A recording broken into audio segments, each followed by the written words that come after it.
didn't see it. Is it a clock? It's a deeply hidden thing.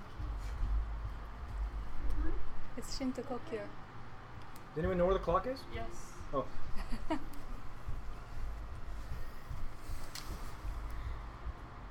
Even though we're starting late, we'll try and finish on time. Let's finish early. Finish early, maybe. You never know. Hey, it's possible. Thank you. Thank you, Sydney. Oh, it glows in the dark. Did you know that? It glows in the dark. Did you know that? Cool. I didn't know that. I didn't know that either. Didn't even know it was dark.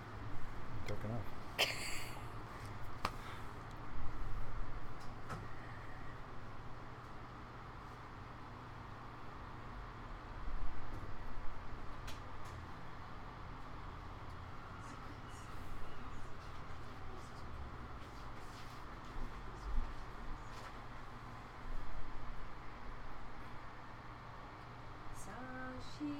Puki Juksing Meito Tram Rabling Shi Nyan De Gan Padi Sangye Shindu Mikte Uwa Giro Kunam Shingva Chuparshok Idam Guru Ratna Mandalakam Nirayatayami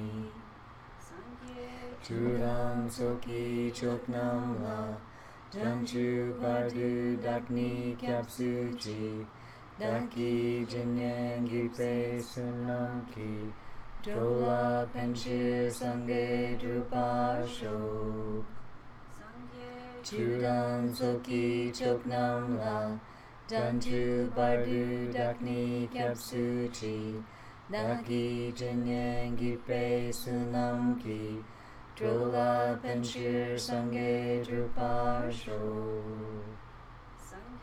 Chudam Soki Choknam La Dantu Bardu Dakni Kyapsuchi Daki Jinyangi Pe Sunamki Drola Penshir Sange Drupasho.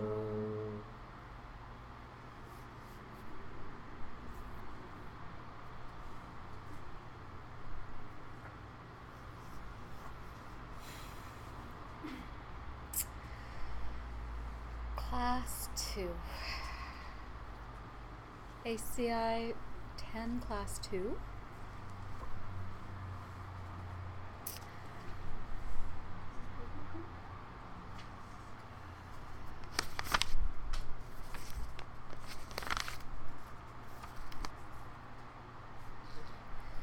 Say Dangchub.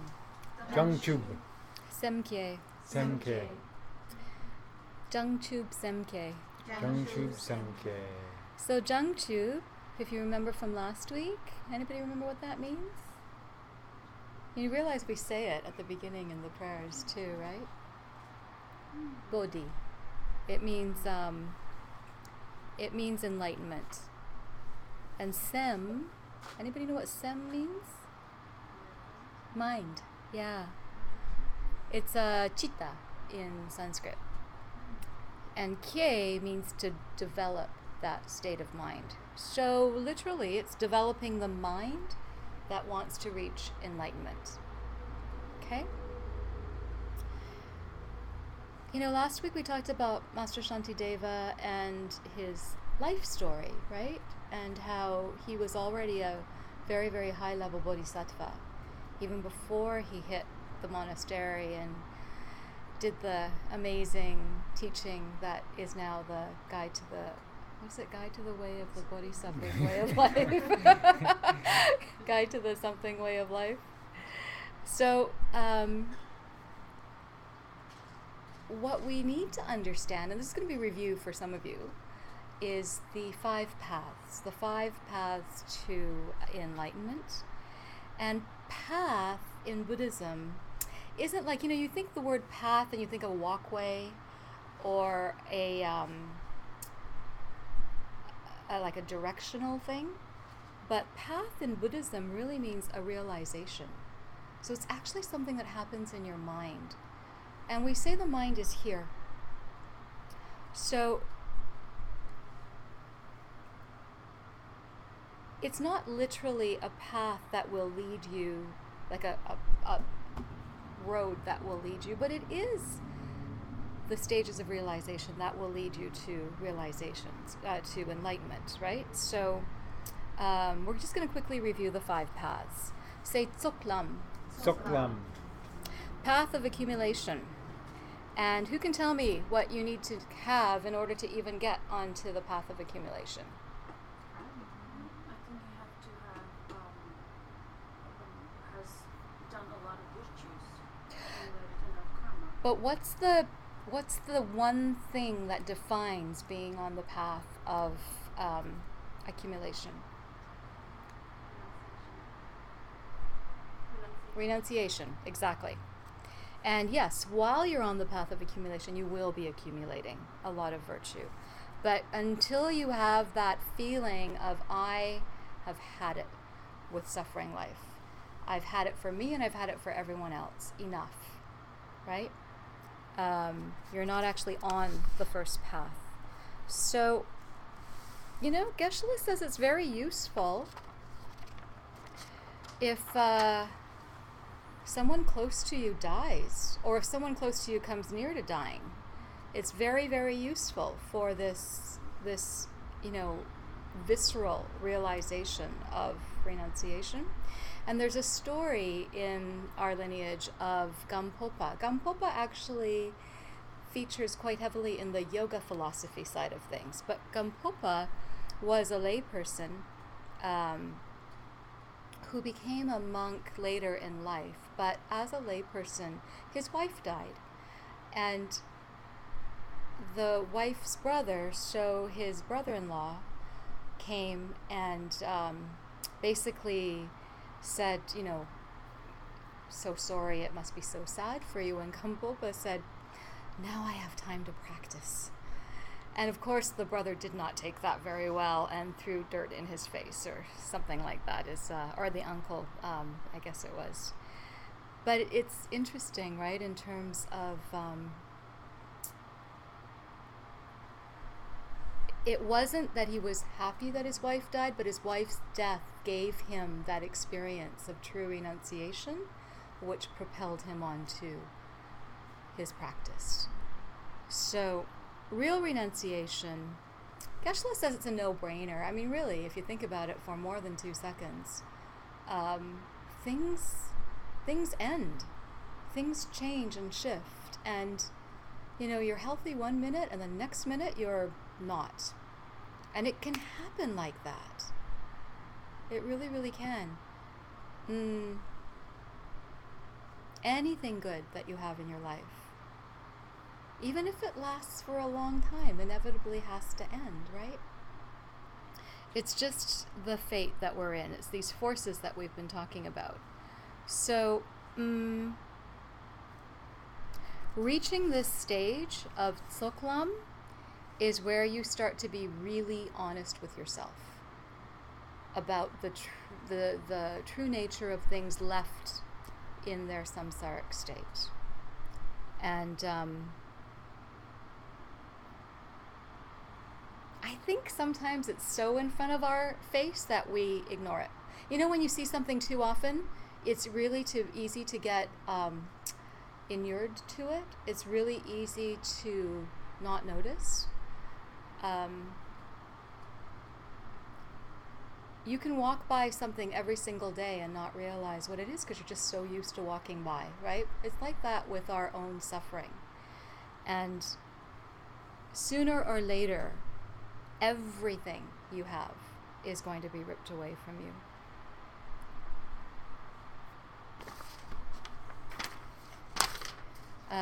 Geshe-la talks about passing 2 deer who had been killed, I guess on his way to a retreat.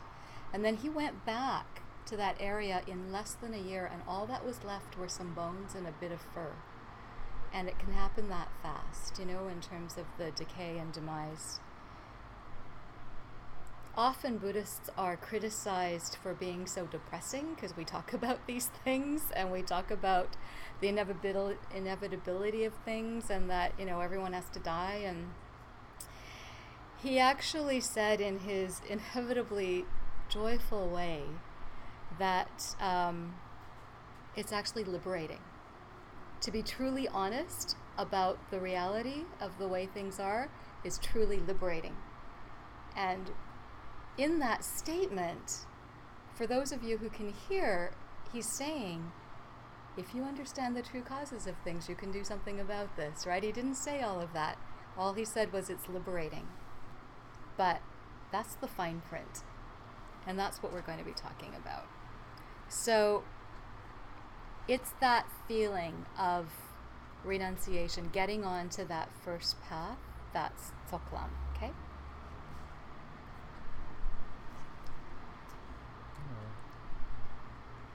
So, Lada, could you please move to the left just a little bit so that I can see? Yeah, I can see everybody's eyes. Yeah, I wasn't sure if you could see. There Thank you. go. That's better. Better? Yeah. Yeah. Hi. I'm really bad. I have forgotten your name. Zoe, right. Yeah. Oh, there's another Zoe. That's why I said I should have remembered that because you're like the third Zoe I know now. I did. So I should have remembered, but I didn't. Now I'll remember. So now I can see less of Joyce, but at least I can see your eyes. So, I think, Joyce, maybe you can move just a little bit there. There we go. Nice. Come closer, come closer. Can you see Okan's eyes? Okan, if he ever looks this way, Okan's got other things on his mind. As Sherri was talking, I was thinking about, how it is that, she was talking about it takes a lot of, I don't know. Well, you said it yourself. It takes a lot of karma. Actually, it's difficult to get on to the path of accumulation. It's difficult to get there. And then we talked about that it's a path, but it's also a realization. So to realize it, right? And I was just thinking about how it's so, like we see it in the world, even outside of what may appear to be a path to enlightenment, but we see it, everything that's been brought to us or that's appeared in the world that's any good has been brought about by suffering. It's because, like, in a sense where, well, this isn't working. We got to make this better, right? If you can look back in history and see all the things that have happened in the work circumstances that people have worked in, or trying to figure out how to make it better, and then eventually, as our minds get purer, we finally figure out, well, we also needed to make it better for animals, right? Like we start to, and there's always suffering, like before it, and it's like Sherri was saying, we don't even notice, and then something happens, right? And like job sites, things like that. I know, like from my personal experience, that it's been a long history of people getting hurt. That forces people into figuring out safe ways, right? So that's like this path. It's like, it takes a little bit of like honest, like, okay, like in the job site, you're like, okay, well, it's very clear this is not working. We got to put up some scaffolding or something, but it's the same way. It's like that. It's very clear this isn't working. We got to do something better. So, and then that takes us into the next path. Say Jorlam. Joylam. Jor means prepare, and Lam, you all know what Lam means. What does Lam mean? Path. So this is the path of preparation. So the path of preparation is, I'll copycat Sherri. What's the essence of the path of preparation? What's a signature trademark of the path of preparation? Studying emptiness. Yeah, studying emptiness, getting the idea of emptiness. It is intellectually going over and over and over again, proving to yourself logically that you, the way you see yourself, and all the objects in your world and the way that they appear to you have to be void of self-existence. And so that you can change your mind about reality, and then it's like training your mind to look at the world in a different way, so that you can enter the next path. I put them together because they're so short. Is it? Because I'll still go, because yours is next. You're going to go into like that one and no more learning. So, because what has to happen on your path is you need to enter the next path, which is the path of seeing. So say Tonglam. Tonglam. So Tong means to see. Yeah. And so Tonglam is the path of seeing. So the path of seeing is like the shortest of all the paths, right? Accumulation can take a long time. Preparation can take a long time. But the actual path of seeing takes place for a short period of time. And that can be, there's no real definitive time, but they say around 20 minutes is what it takes, or how long it takes. And how you can think of it is, you do all this logical and mental preparation, and you convince yourself that things have to be empty of self-existence enough so that you're in a deep state of meditation, and finally you actually see that directly in a totally non-conceptual, direct way, in a way that not with your eyes, and it's a unification. It's not a dualistic perception, so it's impossible for you to actually experience the way that you experience life right now.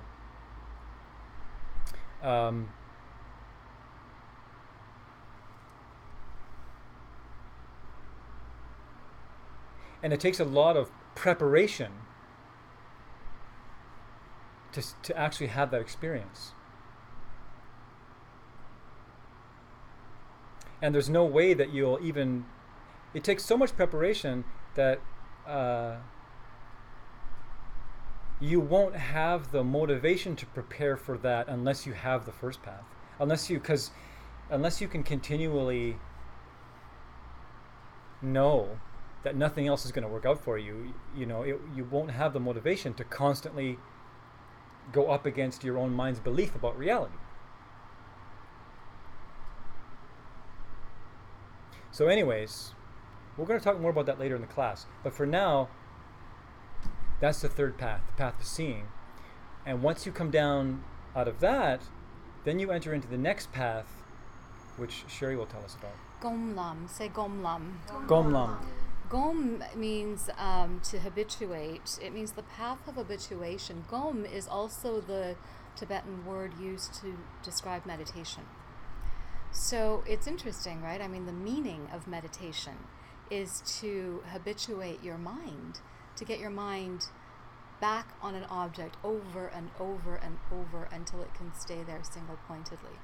So it's the fourth path, and it means that you are habituating yourself to something. So you come down from Tonglam, path of seeing, and you habituate yourself to what you just saw. Because during that time, and we are going to talk about it in a fair amount of detail actually in this class, what happens during that. But during that time, it's non-conceptual. You can't be having the thought, I'm seeing emptiness. Like, you just can't be having that thought. So it's after you come down that then you recall and you habituate yourself to everything that you learned during that time. And you have some very significant realizations. Typically this path, you know how Lama John just said that you don't know how long you've been in the other paths except for the path of seeing. They have it down to about 15-20 minutes. Well, the path of habituation, they say very typically, is 7 lifetimes. Now, not always. I mean, if you do work hard in this life and study your studies and really master all of your sutra foundation, get into the Tantra, complete all of that, they say you can achieve it in a single instant, which means a single lifetime. But they say on average. And then there's the other thing, that if you come down from the path of seeing and you do nothing but sit on your sofa and chillax and don't do anything, it will take 16 lifetimes. So there is a finite number to that path also.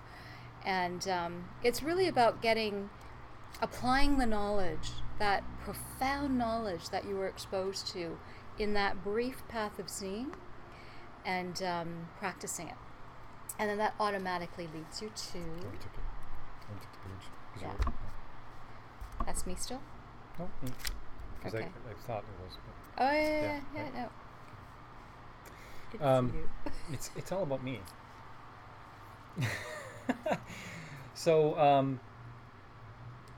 you habituate, right? You habituate to what you saw on the path of seeing, and you finally get very, very near the final, when you get to this place that we all would like to reach, you're beyond binders.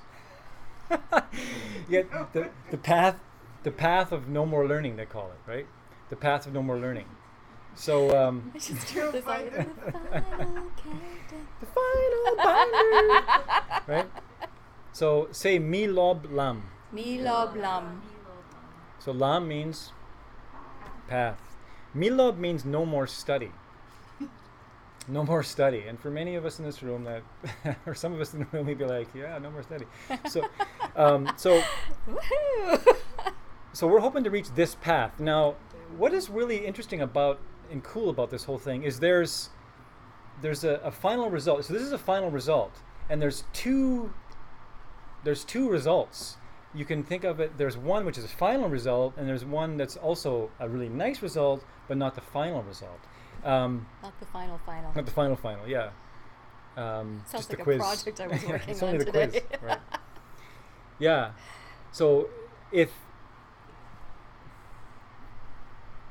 think to yourself, if you will, you've reached accumulation, you prepared, and then you saw, and then you're on the path of habituation, and you've been doing all these things, getting rid of all your obstacles to this moment where you flop into the path of no more learning. So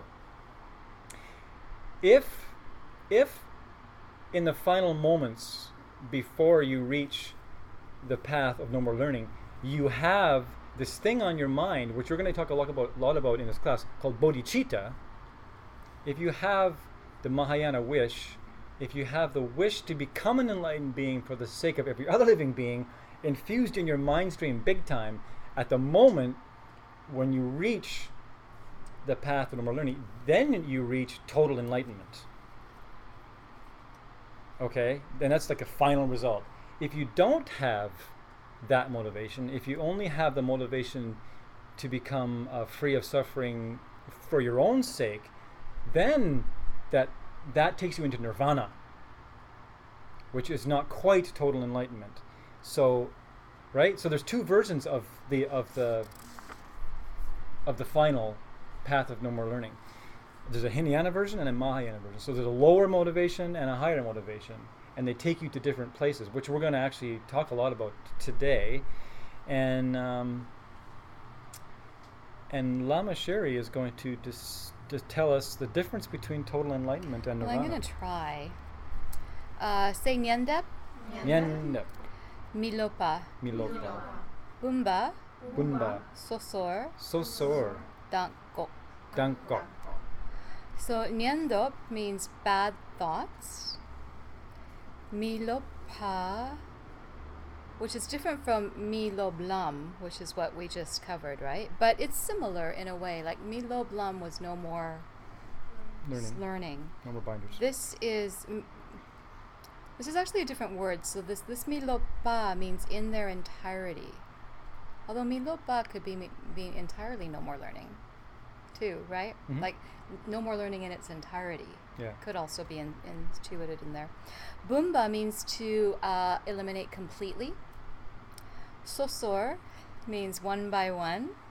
Individual. Actually, Sosor is like, I think that came up in the Pratimoksha vow part of our ACI. Dunk means to realize, and Gok means to stop.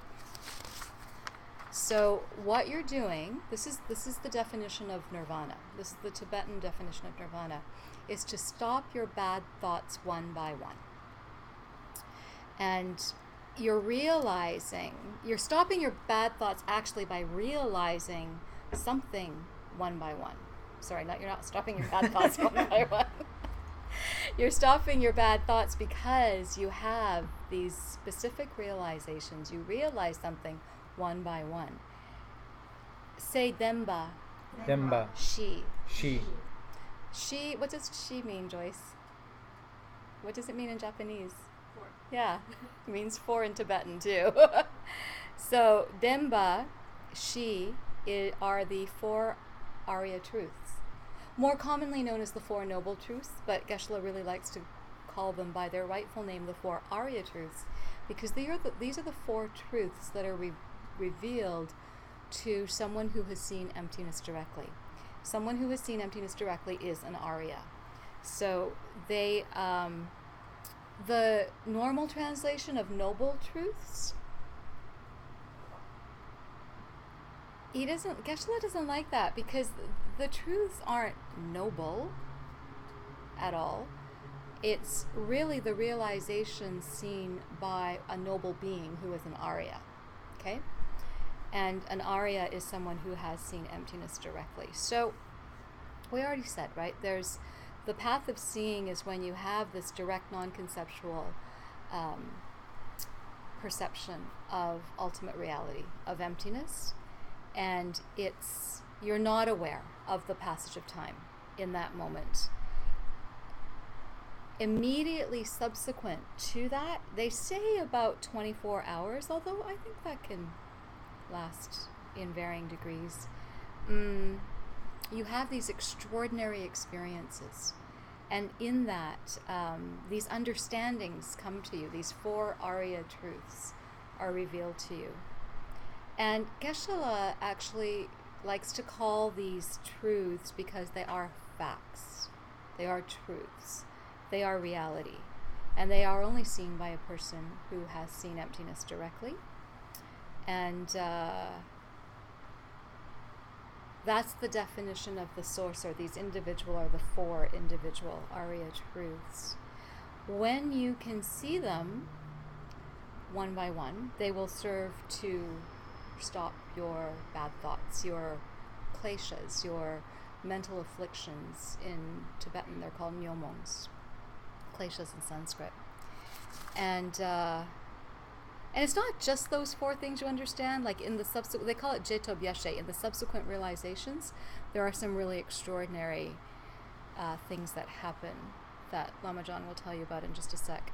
But you do understand in incredible detail how it is that you can achieve a state of nirvana. So, as he also said, if you reach, if you go through the path of habituation and you get to the state where you are so steeped in bodhicitta, that will flop you over into total enlightenment. So, that really is just the Tibetan word for nirvana.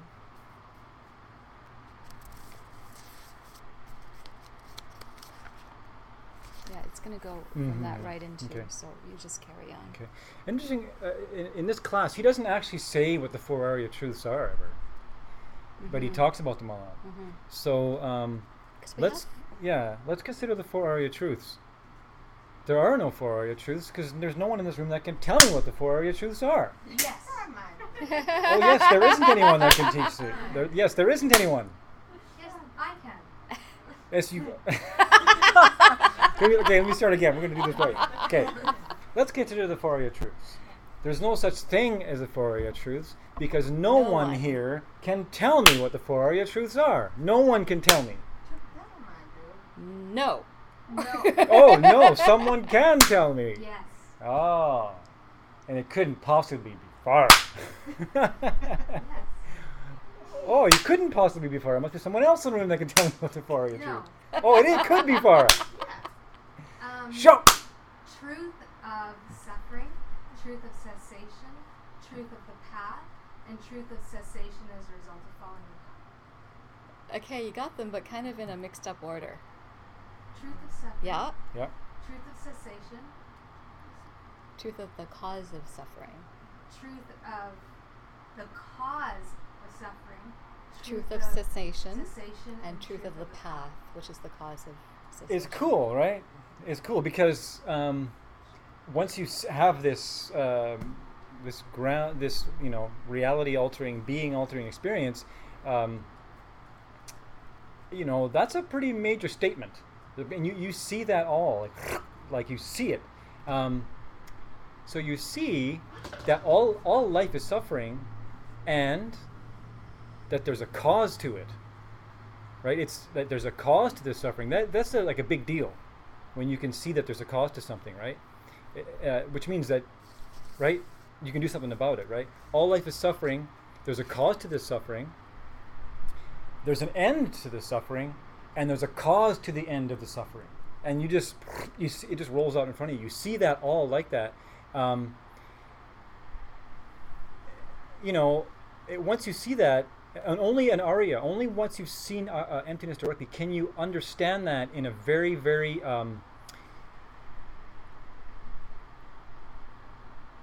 truthful and realized way. Up until then, we can only intellectually bat it around in our heads like playing badminton, right?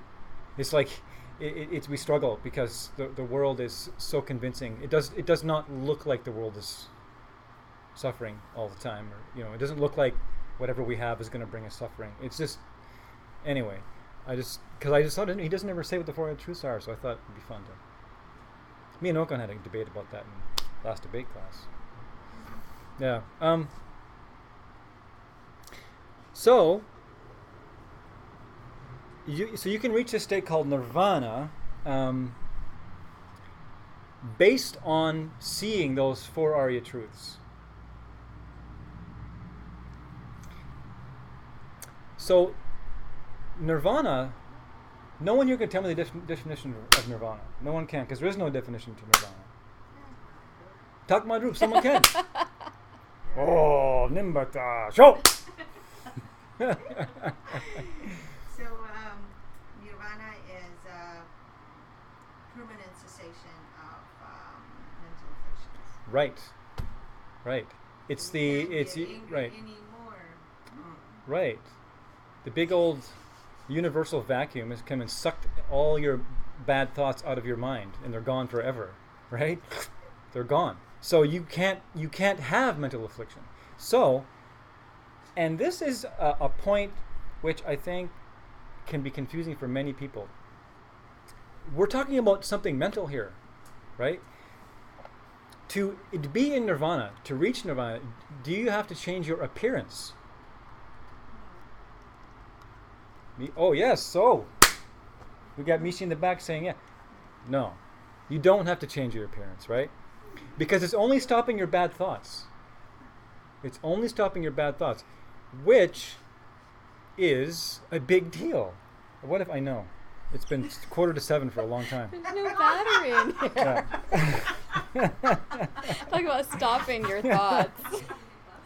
Sherry's got something. No, I have something, but I Yeah. was just looking at this going, hey, there's no battery in here.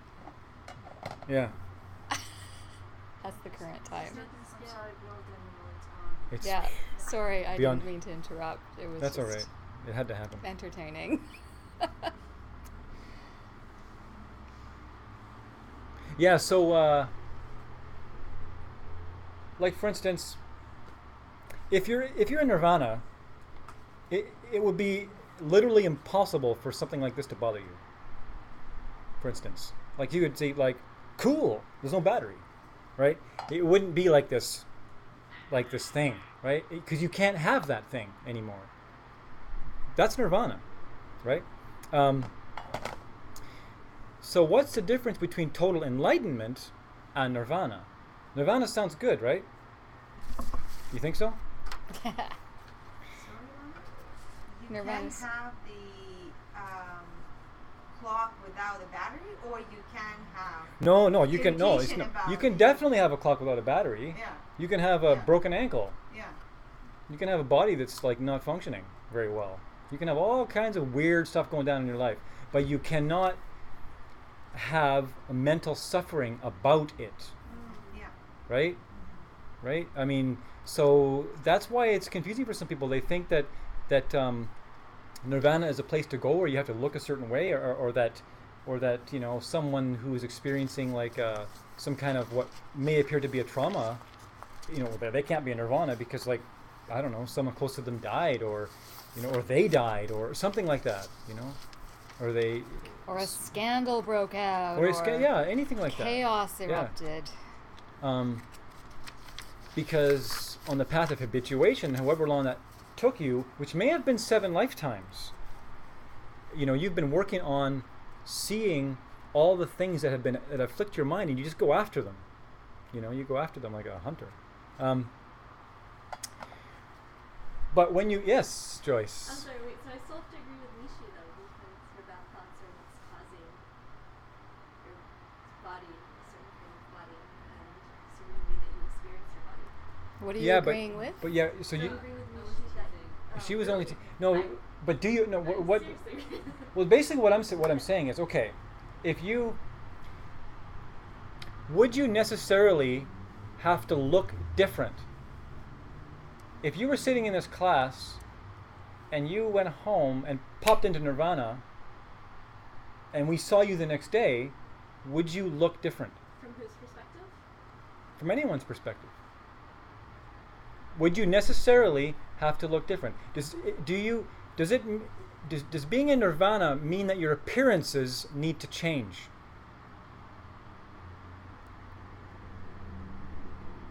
I still think your self-perception would necessarily change. To somebody else. Not necessarily to somebody else. Right.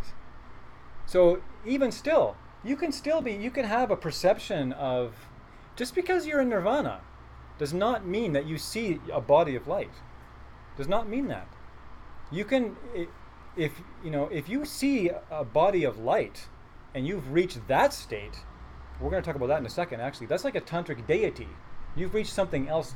Nirvana, plain old nirvana, you can see yourself have a regular old body Problems. with pain. You can break your wrist. You can do all kinds of weird stuff.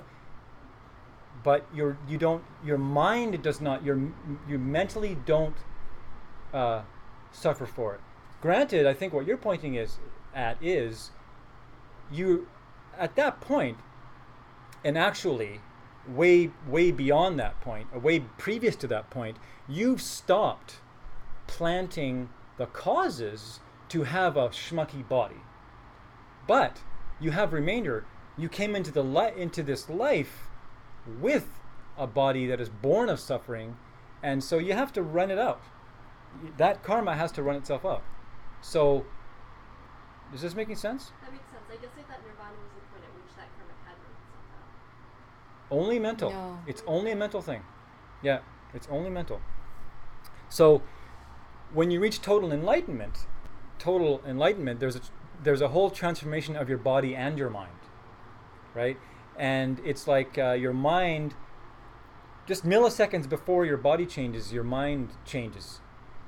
And this is a big subject, but over the path of habituation, because of your motivation of bodhicitta, which we're going to get into, I'm not going to go into it right now, your mind flops into a totally enlightened mind, which is outside of time, outside of space, knows the past and future and the present all at once, can see all objects that were or ever will be all at once, right?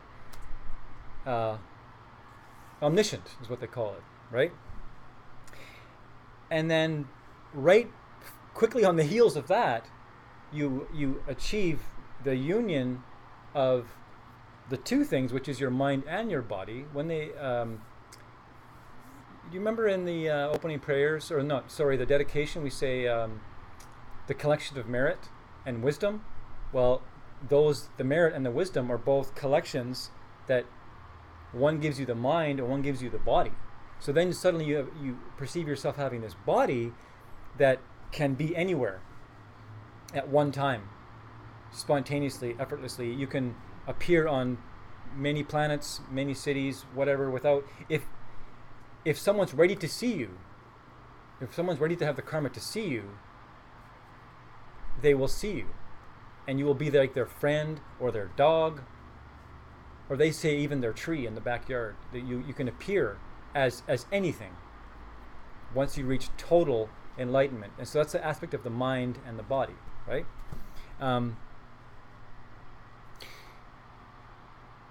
In your mind, see, when you see emptiness directly, you understand that every object, yourself and every object, and your mind is empty of self-existence. But what you realize in that moment is that you actually see the emptiness of the mind of a Buddha, which is the Dharmakaya in Sanskrit.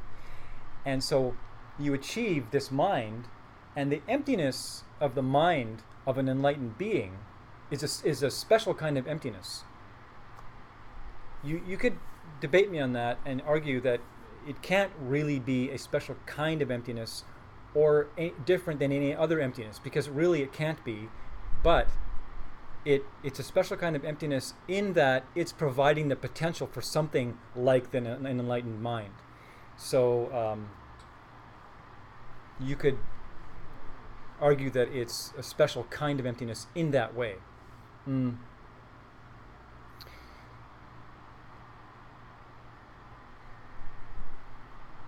So when you become an enlightened being, you get that very special state of mind, and you're at total and absolute peace. Total and absolute peace. And a body, which is a nirmanakaya, which emanates, they call it emanating, right, to countless beings, without having to think about it. It's not like a spontaneous, it's not like a conceptual thought. Right? It's just happening. So that's what the path of no more learning is, if you've had bodhicitta on your mind. If you don't have bodhicitta on your mind, you don't reach those two kinds of things, you simply reach nirvana, which is the mental aspect. Still pretty damn good. It is, yeah. Nirvana is awesome. But I have a question. If you reach nirvana, could you have the perception of seeing other people suffer without suffering? Yes. It's a great question. So then how could you ever be happy with nirvana if other people are still Well, suffering? put it this way. That's compassion, right? You can be in a world where other people have the karma to see themselves suffer, right? And it's not like you like it. It's not like you enjoy it, but you have compassion. You're not afflicted about it. It doesn't cause you mental pain because, and only because, you don't have the causes for mental pain. So once you, right, it's just a law of karma. For you to see it. You can see it, and you have great compassion, and you want to help them. You don't want them to suffer. You don't. That's bodhicitta. Well, it's bodhicitta if you actually want them to become, enlightened, or it's like bodhicitta, but it's like you can go to a funeral, or you can something like that, and everybody around you is grieving the loss of somebody, and you can have great compassion for everybody there, but you don't have the causes to be in mental torment about the situation. Right? It's different. It's different. You can be, it's a virtue and a beautiful thing to have, like, it doesn't have to be an affliction to have. Sadness does not have to be an affliction.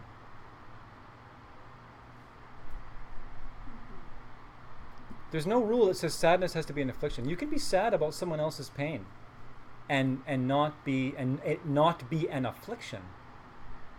There's like, can you get how that? Mm-hmm. Yeah. I just think that nirvana naturally leads to bodhicitta. Like, how could anyone? I know. It- how could it not, right? They say how that is it does. possible? Yeah. They say that it does. You wanna? Nirvana leads to bodhicitta. Yeah. They Well, say that it does, and that eventually you have to. you have to. Eventually, you That's have to. just what makes sense. Yeah, but that's why they say But the Lord start Buddha now. did teach that there were the different tracks, Yeah. and that really it depends on your motivation. So according to that, you could reach nirvana and pause. You wouldn't ever stop there, but you could pause there for a very long time. But you can start with the motivation before reaching nirvana. Exactly, the and idea. then that would propel you faster and further, This is which the is idea. the track we're trying to be on. Yeah, because if you do have it, then you leap over. Yeah. Right. Then And it's like you'd make this leap. And you get her done a lot faster. Because seriously, yeah, you get to that point and you can't help but, and we're going to talk about something in a sec Yeah. where we haven't taken it to the debate ground, I don't think yet, but I really do believe that if you truly had, regardless of what track you thought you were on, if you truly had that mystical transformative experience that they say, and we'll learn it in this class, that you also have this great transformative experience of bodhicitta. Like, it happens almost simultaneously. It happens very, very close. Actually, that expansiveness of bodhicitta, they say, happens before, and in many teachings too. So, but again, I think it's the seeds. So if you have it happen before, then you're obviously on a Mahayana track. Okay? And so in a way, we're putting words to things that are just different paths to the same ultimate goal. Can I say something here? Yeah, and Yulia had a question too. I just want to say, just to add to that was there's a thing they call a lower peace, Yeah. right? And it's a problem. Like, to a Mahayana person, nirvana is kind of like a problem in a sense, and they call it a lower peace, because if you haven't been working with your motivation, the reason why it's a problem is because nirvana is just so darn sweet, and you can lose your motivation because everything's going so well for you. You know, you're not really suffering, and so they say like, please, save me from lower peace. In other words, please don't let me get stuck in lower peace, because you can end up wallowing there for a long time. So just wanted to add that. Yeah. Yeah, it wasn't a question. I just thought what I was asking. I don't know if maybe it's not the right thing to do, but sometimes there's nothing I can do about other people's suffering, and it used to drive me crazy until I realized that some of them have to run out of that karma, and so I just started to be happy that this karma is actually wearing out as they suffer. Because sometimes you don't have the sense to get out of the situation, but you have to go through it to the very end. And that kind of helped me to not to be so, Mm-hmm. Yeah, definitely understanding how karma works can definitely help in a lot of ways. At a certain level, though, it's all our karma, and when we start to really manage our karma, we do get a deeper and deeper, as we get further into this path, we get a deeper understanding of the ripples and how it is that, why it is that we see. And actually, Farah, you bring up a good point, because a Buddha, a fully enlightened being, totally out of the realm of suffering, their highest motivation is to see you out of suffering, right? So they can see you suffer. They can totally see it. And they totally know what it's doing to you. But they're not suffering. And they're not thinking,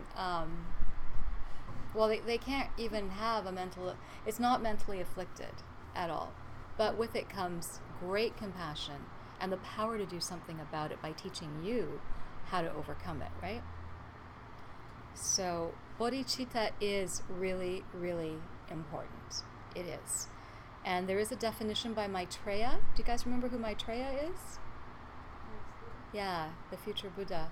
Sometimes, depending on which hat you're wearing, they call him a high bodhisattva, but we like to refer to the full-blown tantric version of him, which is as the next Buddha. So He's totally enlightened. And he is an expert on bodhicitta because he is a Buddha. And there's a really famous short definition by him. So say Samke, Samke, Hani, Hani, Shendunchir, Chendunchir, Yangdak, Yangdak, Zokpe, Zokpe, Jangchubdu. Jangchubdu. That's actually a really beautiful mantra to remember for yourself for a while. If bodhicitta is something you're working on, it's Tibetan, but it's a really powerful, and Tibetan has this real sing-song ability, right? So it's like, Semke Pani Shenden Chir Yangdun Dokpe Jagchubdu. And if you just memorize that, you can just say it over and over, and it's a really, really lovely. One of our co-teachers, Karen Husak, used to do that when Geshe-la first gave that to her. It was, the thing that she worked with for a long time, and it's pretty impressive, pretty amazing. That's off-roading from this, but Semke Pani means bodhicitta, the wish for enlightenment. The ni part means is. Shendun Chir means for the sake of all other beings, and Yangdak Zokpe Jangchuk means total enlightenment, and Du means to want to reach. So that translates as the desire to reach total enlightenment for the sake of all other beings. It's really beautiful. So Lama John is actually going to describe to you now what that feels like.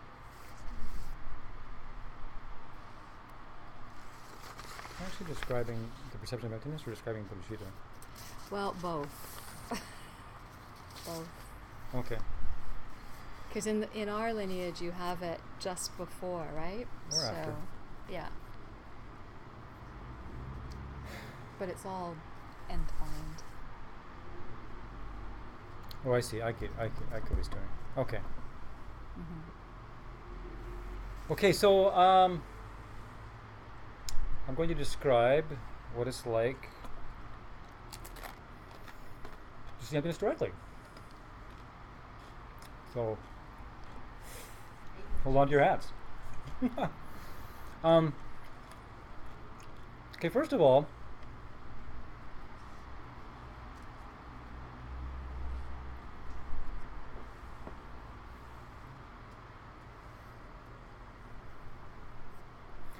you need to have reached this platform of meditation, right? It's called the first level of the form realm. And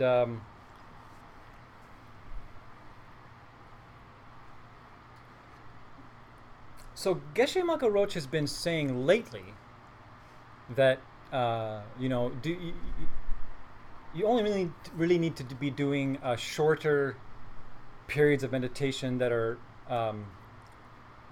more intense, and then take a break. Back when he was giving these lungs, he was saying, if you want to see emptiness directly, you need to be meditating an hour or 2 hours a day. Okay? So, I've been thinking about that a lot lately. And I see myself, I started meditating for like an hour to 2 hours a day a long time ago, 15 years ago. And there's a difference. But I think my thoughts are that he maybe had been seeing a lot of people that were struggling because with beating themselves up, trying to reach this, sitting down and trying to reach an hour, right? But if you do shorter increments of time, you will naturally over time be able to sit for 60 minutes, no problem. 2 hours, no problem at all, okay? So, having said all that, you need to be able to reach a very, very, very deep state of meditation, so deep, in fact, that you're not aware of your physical body, and you go to a mental plane. Okay, So, you do all this preparation, contemplating of how the world is coming from you and not at you. And you go into deep meditation. And before this experience happens, the world begins to appear to you very differently, right? You begin to have the visceral experience of witnessing your mind label objects, right? So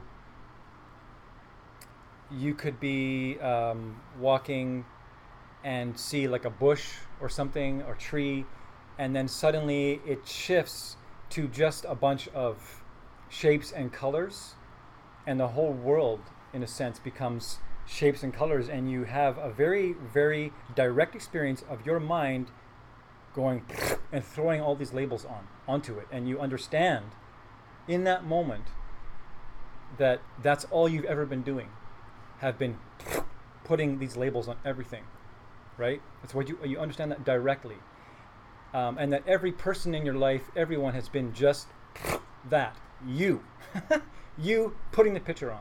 Okay, so at that point you're getting really close to the doorway. Okay, so on about around that time you're going to sit down for meditation, and what happens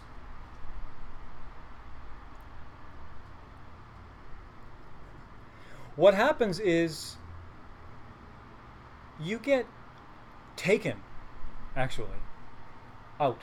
So it's like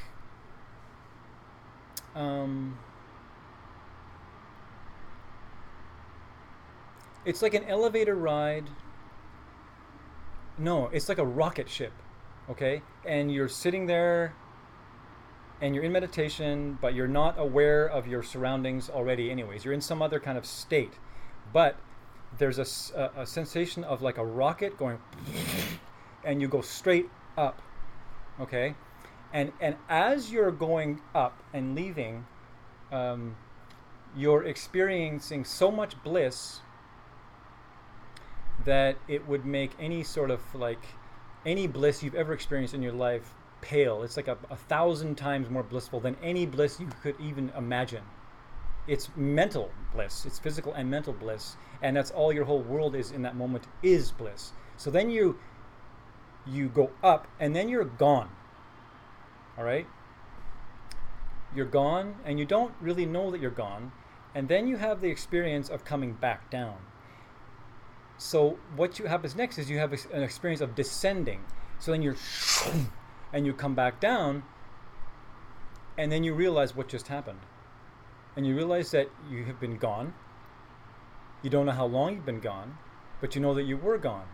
And you know that something really heavy just went down. And then you realize as you're sitting there, so then as you're sitting there, you realize that you just saw something that is beginning to take form in your mind after the experience. So then you see the 4 Arya truths. And you don't see them in a way that you think you'd see them. You see them and you understand them all at once like that.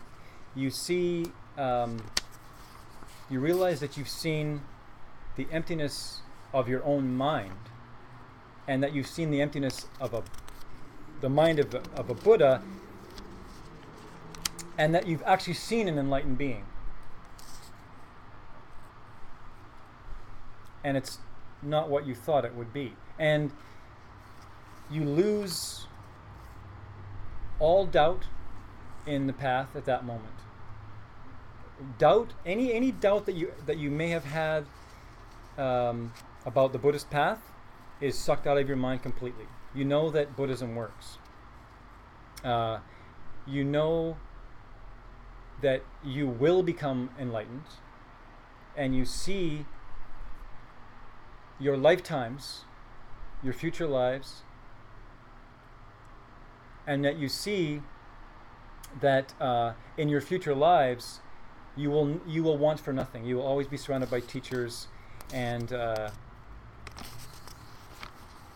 basically what you see that you are on your way out, and that nothing can stop you after that point. There is nothing that can stop you. There's no being that can say anything to you that can change your mind, that can dissuade you from being on the way out. And that's why you're called a stream enter at that moment. And you understand the meaning of all the scriptures. You understand what all the scriptures have been talking about.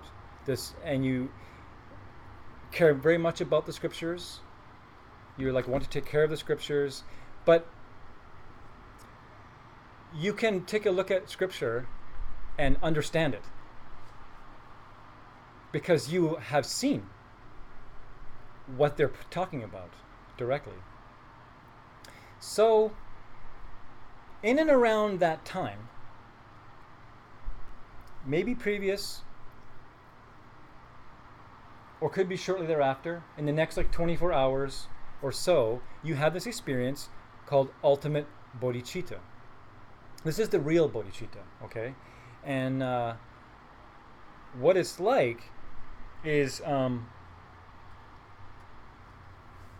this doesn't, you don't need to be in meditation to have this, because you've had your perception wide awake, and you're in the aftermath of this experience.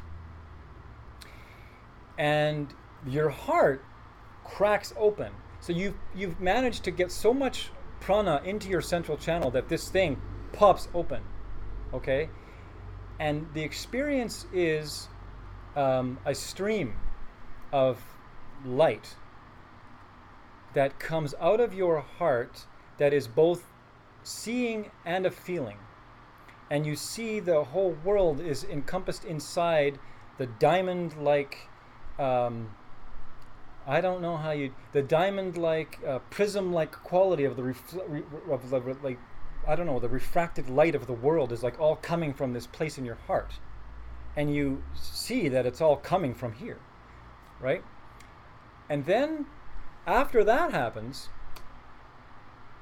everything goes dark, and then you see the face of every living being. And what that means is, depending on who you are, I guess, but it could start like this. You hear the cry of one being, and it's like a light in the darkness. And then it starts to expand.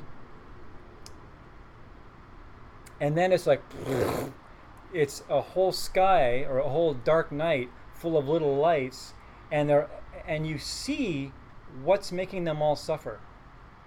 You see that it's just a misunderstanding of reality that's actually making them hold on to this coal, which they cannot let go of, right? They actually can't let go of it, and you see that directly, and you have this compassion that is beyond belief. And in that moment, you understand that for the rest of your days, for the rest of your lifetimes, till you're done and beyond, you will do nothing but help other people. And all you will do is help them reach the place that you have reached, because you understand that there's nothing else that's going to work. And you understand that very distinctly and very directly, that no matter what anyone says to you about all their big plans, they're not going to work. Because you have seen, right? And so from that moment on, you are like a official bodhisattva, and you walk around the world and you have this feeling of being released from your own selfishness. And believe me, it is a release when you are released from your own selfishness, because you then become obsessed with figuring out how to help other people reach total enlightenment, which is the only thing that's going to work out for anybody. So, and that's the feeling you have in your heart. And then you go on in the world, and you walk through your world, and all you do all day after that is just help people. Just like one thing after another is just, it's what you do. That's what you do. So that's what that's like. Geshe says that's such a huge relief, because that's actually what we want to do anyways. Yeah. But until you get to that moment, you actually know you can't. Not truly. And it's that frustration in not truly being able to that is at the root of the suffering of a educated Buddhist, because you're working at it, and this is really, and when you get glimpses of it, because you will get glimpses of it, and you feel it for a fleeting moment, you know that that's what you want, right? But it's not sustainable. But after this moment, that's it. Game over. No questions, no doubt. That's your mission. And you don't even have a choice about it anymore. And that's really, really cool. So we're going to take a break, and we're going to dance. But first we have to sing a song.